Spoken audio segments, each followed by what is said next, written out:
Flashcards. I feel like I talk about these a lot. The younger brother to the painting of the Mona Lisa. I think these are really important and therefore I talk about them a lot. It's important because almost every lesson that I teach as an ESL teacher, I need flashcards in order to teach them. And I usually use them to play games with the kids so that the class is more interesting and so that they're able to follow what I'm doing and able to practice the lesson or the words that I'm teaching them. But there are certain standards, there are certain principles and ideas and steps that I do follow in order to play these games. Let's talk about those for today. Let's take it from the top. So the first thing I do when I'm playing flashcard games is to make sure that I explain the game I want the children to play with a flashcard. Sounds really simple, right? Yes and no, because not all games you can explain so well to detail that the child would understand.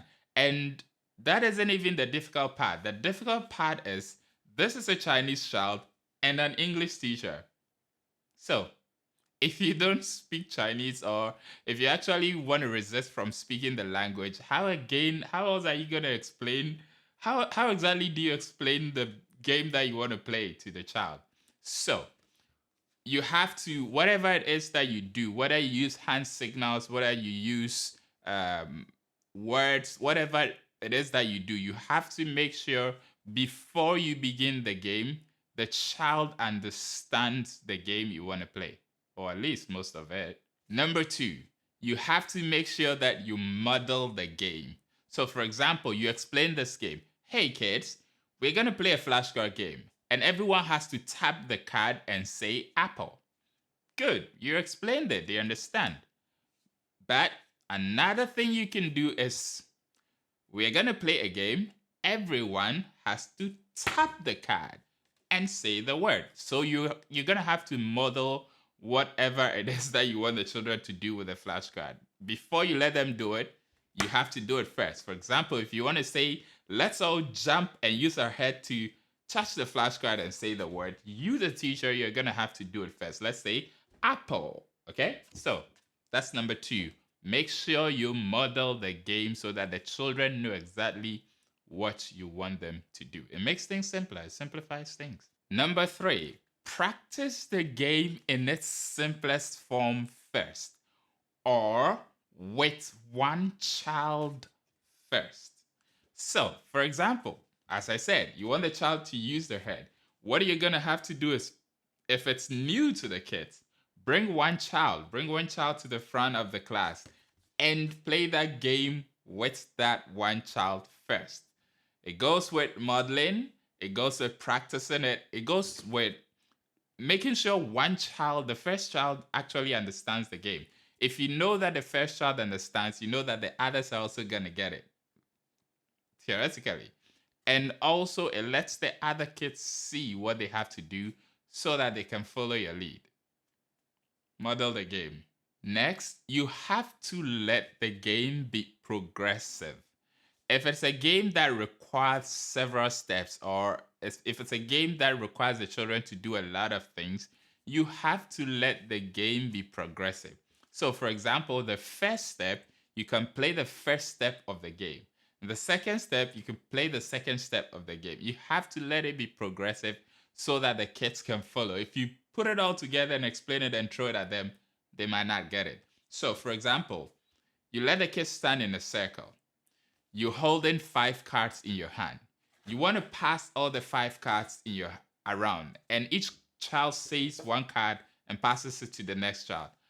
You can start by giving out all the 5 cards. The first thing you have to do is give out one card, let each child say it, and pass it around. Let it go around again. While it's going around again, you can add the next card. And then that way they can follow, they know exactly what to do with the rest. So let your games be progressive. Don't cram everything together, throw it at the kids. It has to be progressive so that they can follow it. So next, if you have another teacher present in your class, you can use that other teacher in order to demonstrate the game that you want to play with the kids. So, for example, there's a Chinese teacher. Let the Chinese teacher help explain the game to the kids. Let the Chinese teacher help demonstrate the game. Let the Chinese teacher or the other teacher model the game with you. You can let that Chinese teacher be the one to tap the card or be the one to jump and use it. Whatever it is that the game is, if it's possible, let the other teacher be the one who helps demonstrate the game to the kids. So, if you're playing a particular game and the kids cannot follow, you just have to stop the game. Don't push it. Just don't push it too far. Sometimes, one of the things that I realize is I prepare a particular game and I feel or I think the kids can play it. Even the explanation is so good, but you realize that the level of the kids cannot handle the game. All you have to do is stop the game and play another one. You'd be surprised. This actually happens a lot. That is why sometimes I go in with a lot of games in mind that I can use to finish my lesson. So, if you're playing a particular game and you realize or you notice that it's not going well, just stop the game and play something else. So, this is also another tip. Something you can do is always try and use the smart kids or the kids who grasp things faster. Use them first. Use them to model the game. Use them always to demonstrate. Let them play the game first so the other kids will see. It always helps because usually when you try with the other kids, not that they are anything, but when you try with those other kids, sometimes it gets the morale down, it messes things up, it makes the children lose that level of confidence that they can play the game. So usually, if possible, you know the kids in your class who are really good, who are brilliant, who can handle what you have at hand, let them start the game. That's also a good idea. So this video is a short one concerning flashcards and flashcard games and what you should do when you're playing flashcard games. Thank you very much for watching this one. I'll come your way with another one. If this video is helpful to you, do like and subscribe and click that bell notification button. So I'll see you in the next one. Love and peace.